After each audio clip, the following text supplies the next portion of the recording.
There is a threat. Those 9,000 fighters you talk about are being held in camps in northern Syria by the Syrian Kurdish militias.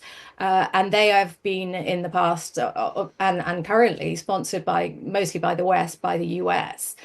These are the people that Donald Trump wanted to essentially betray and take American forces out from supporting when he was last in the White House. He sort of rolled back on it and didn't really follow through because there was so much pushback from his generals. But it's really unclear what's going to happen to these ISIS fighters who are being held in the camps, and indeed not just the fighters, but their family members and people like, of course, Shamima Begum, who are the most famous of the ISIS brides, certainly from Britain. But there's thousands of such people who the US have been urging their countries of origin to take back. Hello, this is Hugo Rifkin here on Times Radio. And this time every Monday we take a look at the big foreign policy, diplomatic and defence stories. And today I'm joined by the Times World Affairs editor, Catherine Philp. Hello, Catherine. Hi, Hugo. Thanks very much for being with us.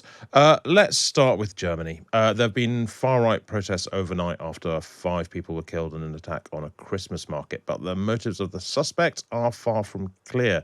He's a Saudi-born psychiatrist. He declared himself a critic of Islam, and he hated mass migration to Germany despite being a part of it.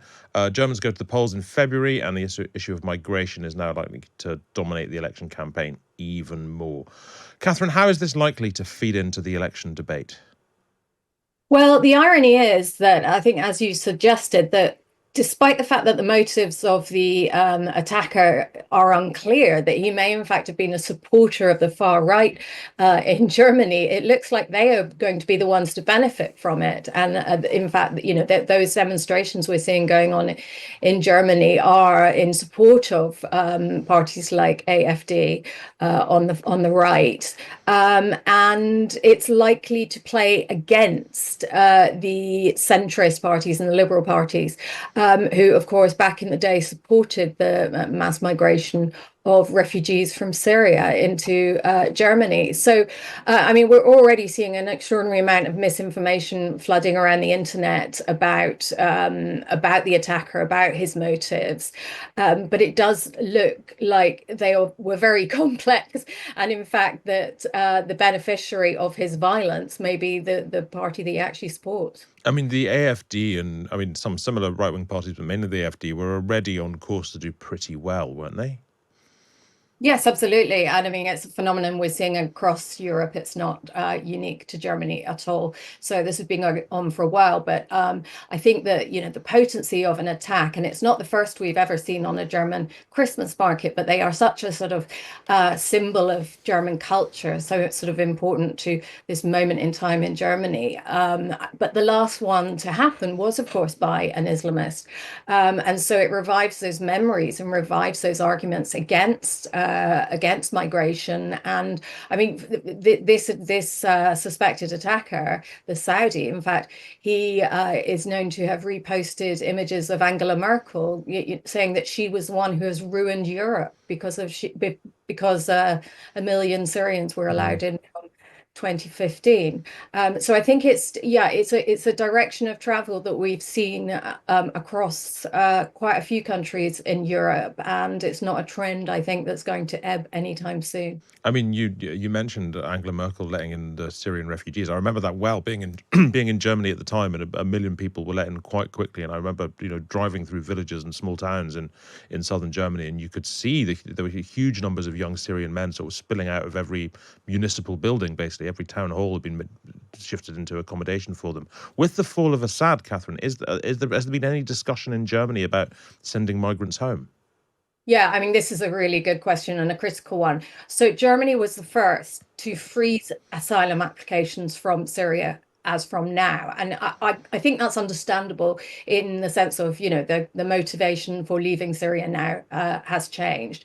The UK has paused as well. But what's happening in Germany is, of course, that this is now, given this attack, it's now actually led to calls from certain quarters, including from the far right, to actually start sending people back. And we're talking about some people, for instance, who may have been in Germany as long as 8 years, and so who are quite well established as refugees. I suspect that we'll hear a lot more of those calls from a lot more countries, not just from Germany. I mean, even Turkey, which has been very instrumental in supporting the rebels who have now toppled Assad in Syria. One of their motives in trying to bring an end to the Assad regime in Syria was so that they could get rid of the Syrian refugees in Turkey, which of course is the country that's actually shouldered the largest burden of those people. Let's talk about Syria itself for a bit, because the threat of the resurgence of ISIS in Syria is apparently becoming an increasing concern in Washington. Last week, the US killed one of ISIS's leaders in a strike, but the group is said to have around 9,000 fighters in northern Syria. HTS, which is, of course, now more or less in charge of Syria, in as much as anybody is, was previously linked to al-Qaeda, but it's now trying to convince the West it can modernize. Do you think, Catherine, is there a real threat of a kind of ISIS resurgence? I mean, I think there definitely is, and we need to look at it. I do sometimes think that in the West, we look at Syria almost too solely through the prism of ISIS, and we also and the threat it presents to the West, and we forget that in fact even when ISIS had its caliphate in Syria, that the vast majority of its victims were fellow Muslims, not Westerners. But there is a threat. Those 9,000 fighters you talk about are being held in camps in northern Syria by the Syrian Kurdish militias. And they have been in the past and currently sponsored by mostly by the West, by the US. These are the people that Donald Trump wanted to essentially betray and take American forces out from supporting when he was last in the White House.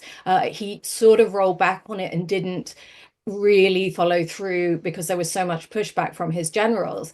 But it's really unclear what's going to happen to these ISIS fighters who are being held in the camps, and indeed not just the fighters, but their family members and people like, of course, Shamima Begum, who are the most famous of the ISIS brides, certainly from Britain. But there's thousands of such people who the US have been urging their countries of origin to take back, and Britain being one that has refused to do so.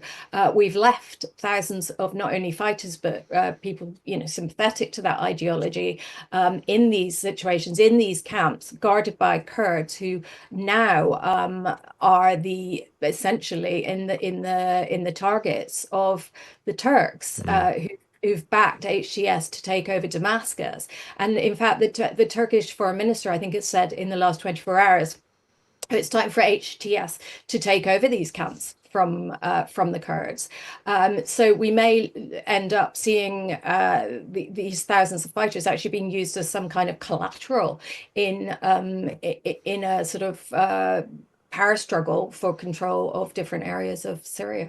I mean, I will be talking a lot about HTS, which is now taken over Syria later. I interviewed Theo Padnos, who was held prisoner by them when they were al-Nusra. But how different, Catherine, should we regard ISIS and the groups now running Syria? How similar are they in their sort of like Islamist approach?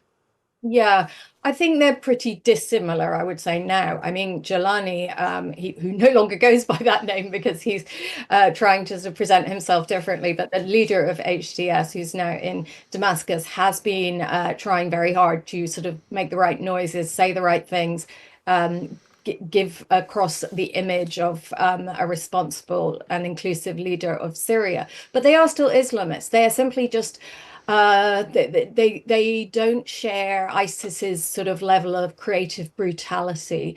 That was one of the schisms that happened between them when they were partners in the past, was that ISIS was seen as a sort of just a death cult by the likes of HTS. And so they've also, I mean, they have in the past been explicitly jihadist, but not in an international sense. So not without the will to export that ideology elsewhere or to inspire attacks elsewhere.